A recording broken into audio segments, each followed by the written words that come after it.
Alright, so right now we're going to talk about fluids, specifically buoyancy.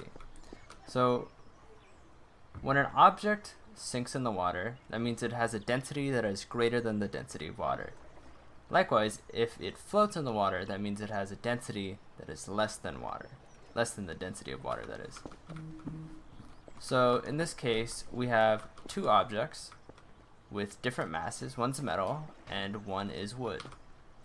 Density, the equation for density is going to be equal to mass over volume. They have the same volume, but they have different masses. And so when we drop one into the water, the metal one, it sinks straight down. And when the wood one's dropped in, it floats. That was because of their differences in mass. Alright. So right now we're going to cover rotation, specifically taking a look at the different moons and how they can orbit the Earth. You know, obviously we have one moon, but in the simulation we have 4. So let's start by defining uniform circular motion. So whenever an object experiences uniform circular motion, there will always exist a net force acting on the object pointing towards the center of the circular path.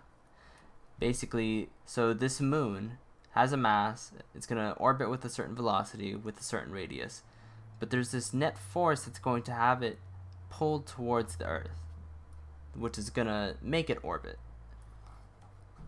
And so if we define it as mass times velocity squared over r, we can take a look at how mass, so let's say this moon has 2 times the mass of a regular moon. This just has is just a regular moon in terms of its mass. This has 5 times that mass. This has 3 times that mass.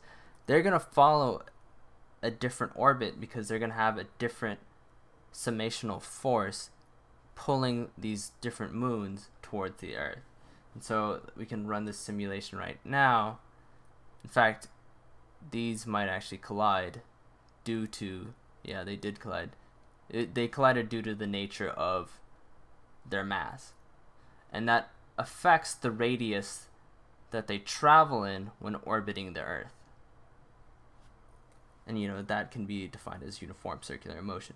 Another thing to be said about uniform circular motion is that it's essentially just Newton's second law, force is equal to mass times acceleration.